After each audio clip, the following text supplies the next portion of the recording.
TCS कंपनीतील धर्मांतर आणि लैंगिक अत्याचार प्रकरणामध्ये दिवसेंदिवस गुन्ह्याची व्याप्ती वाढत आहे। तिसऱ्या गुन्ह्यामध्ये पोलिसांनी संशयित रजा मेमन आणि शफी शेख या दोघांना ताब्यात घेतल्यानंतर आज न्यायालयात हजर केले। न्यायालयाने या दोन संशयितांना 18 एप्रिलपर्यंत 2 दिवसांची पोलीस कोठडी सुनावली। मात्र पोलीस कोठडी सुनावण्यापूर्वी न्यायालयामध्ये बचाव पक्ष आणि सरकारी पक्षातर्फे जोरदार युक्तिवाद झाला। सरकारी पक्षाकडून सांगण्यात आले की संशयितांनी या पीडित महिलांचा विनयभंग केलेला आहे, त्याचबरोबर तिला काही अश्लील टोमणे दिलेले, धार्मिक भावना दुखावल्या आहेत असंही न्यायालयात सांगण्यात आले आहे। आणि या संशयितांचा मोबाईल जप्त करायचा आहे, या गुन्ह्याची सखोल चौकशी करायची आहे असेही सरकारी पक्षाकडून सांगण्यात आले। तर बचाव पक्षाकडून सरकारी पक्षाच्या युक्तिवादाला जोरदार विरोध करण्यात आला।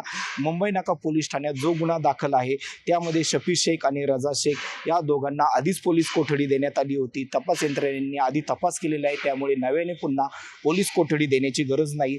आरोपींचा मोबाईल जप्त करायचा युक्तिवाद यामध्ये काही बेस नसल्याचंही बचाव पक्षाकडून सांगण्यात आले।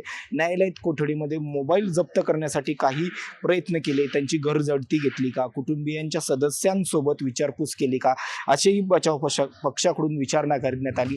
त्यावेळी सरकारी पक्षाला या प्रश्नांवर कोणतेही उत्तर देता आले नाही असं बचाव पक्षाचे ॲडव्होकेट राहुल कासलीवाल यांनी सांगितले। तसंच हा जो सर्व गुन्हे जे घडलेले हे सर्व गुन्हे एकाच कालावधीत घडलेले, एकाच कंपनीमध्ये घडलेले आहेत। गुन्हे दाखल करण्याची वेगवेगळे गुन्हे दाखल करण्याची गरज काय होती असेही बचाव पक्षाकडून सांगण्यात आले। प्रत्येक गुन्ह्यात पोलीस कोठडी संशयित आरोपींना मिळावी म्हणूनच इतके गुन्हे दाखल करण्यात आले का असेही आज बचाव पक्षाकडून युक्तिवाद सांगण्यात आला।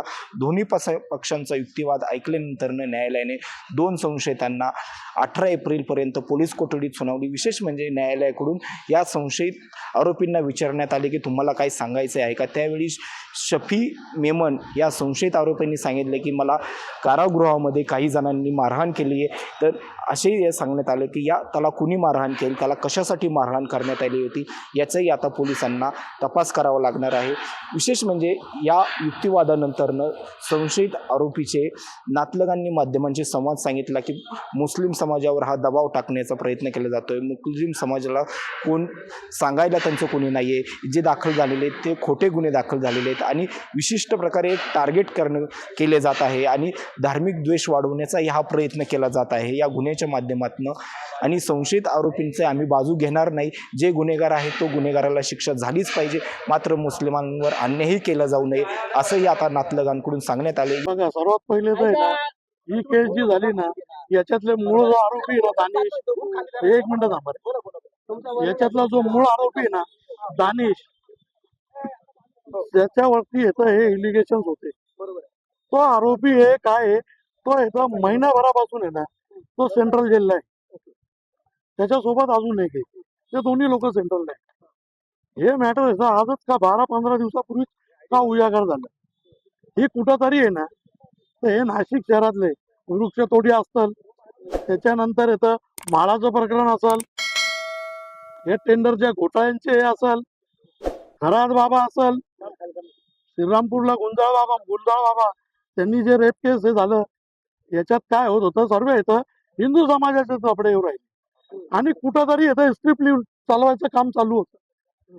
मला सांगा, जेव्हा येतं ते दोन आरोपी जे मुख्य आरोपी आहे, तुम्ही धर्मांतर हे ते जे म्हणता येते ते लोक सेंट्रल जेलला आहे, त्याच्यानंतर येतं वराती मागून घोड्या आणायचे, त्या घोड्यांना नटवायचं तटवायचं आणि काहीतरी येतं बातम्या करून पुढं हे करायचं।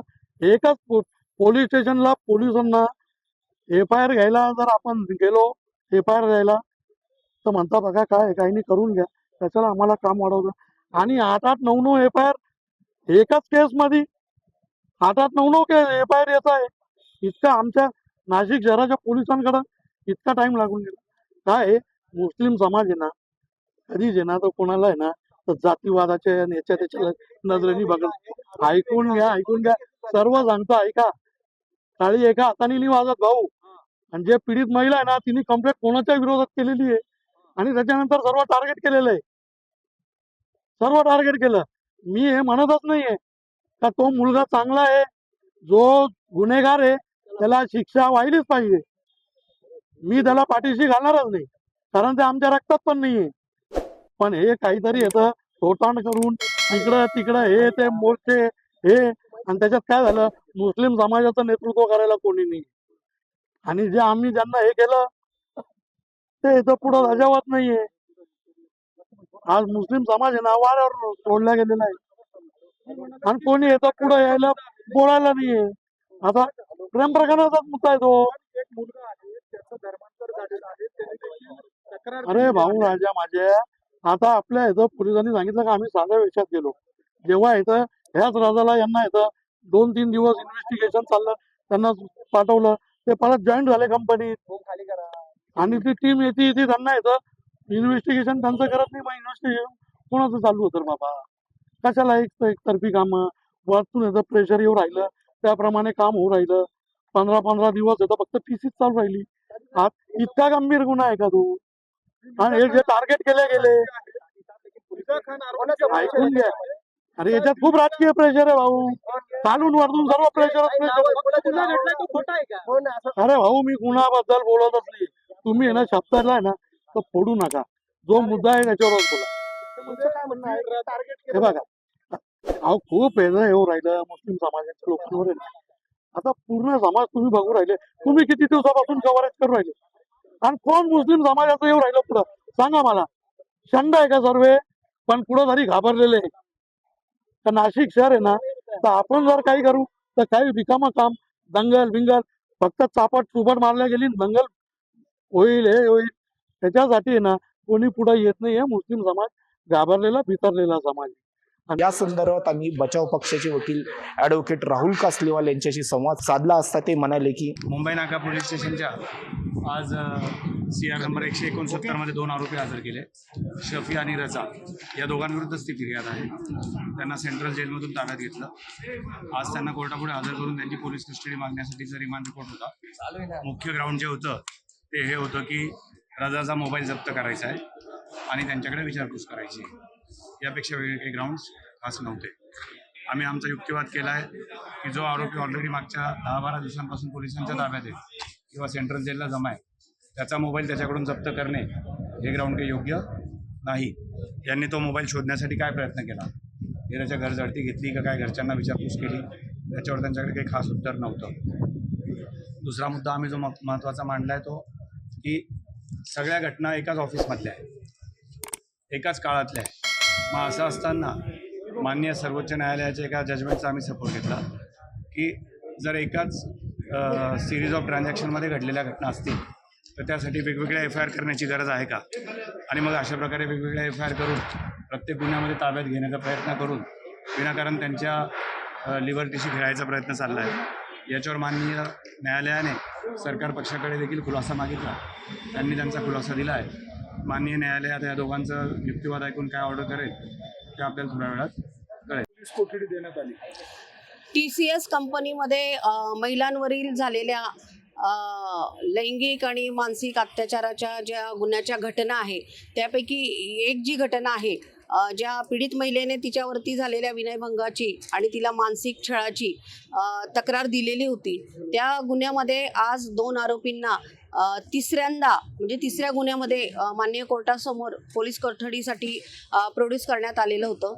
तर हे आरोपी सराईत असून त्यांची मॉडस ऑपरेंडी जी आहे गुन्हे प्रणाली ती सेम असून आणखी पण इतर ज्या महिला आहेत त्यांनी या दोन्ही आरोपींविरुद्ध इतरही तक्रारी दाखल केलेल्या असून त्यांचा पण तपास होणं बाकी आहे आणि या गुन्ह्याचा पण सखोल तपास होणं बाकी आहे आणि गुन्ह्याची व्याप्ती मोठी आहे आणि सदरचा गुन्हा हा अत्यंत संवेदनशील आणि महिला अत्याचाराचा हा गुन्हा असल्याने आरोपीला जास्तीत जास्त पोलीस कोठडी द्यावी म्हणून आम्ही माननीय कोर्टाकडे विनंती केली असता माननीय कोर्टाने आरोपीला 18 तारखेपर्यंत पोलीस कोठडी सुनावली आहे.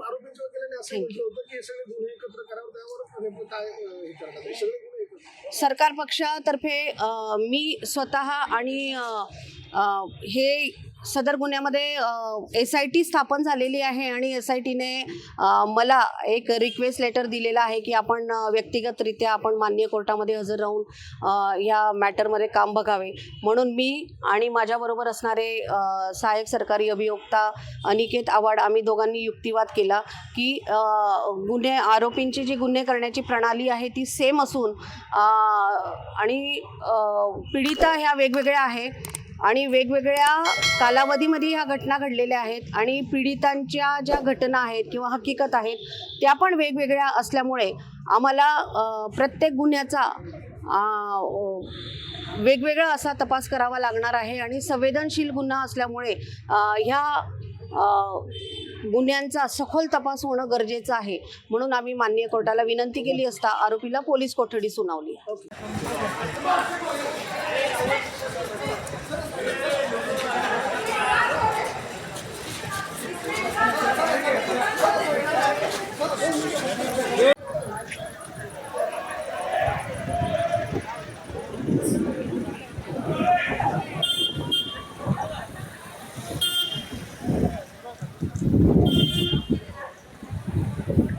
TCS कंपनीतील धर्मांतर आणि लैंगिक अत्याचार, विनयभंग, मानसिक अत्याचार या प्रकरणामध्ये दिवसेंदिवस गुन्ह्याची व्याप्ती वाढत आहे. संशयित आरोपींनी किती महिलांचा छळ केलेला आहे याचाही आता पोलीस तपास केला आहे. तिसऱ्या गुन्ह्यामध्ये पोलिसांनी ताब्यात घेतलेल्या एका संशयित आरोपीवर 3 गुन्हे दाखल आहेत तर दुसऱ्या आरोपीवर 4 गुन्हे झाले.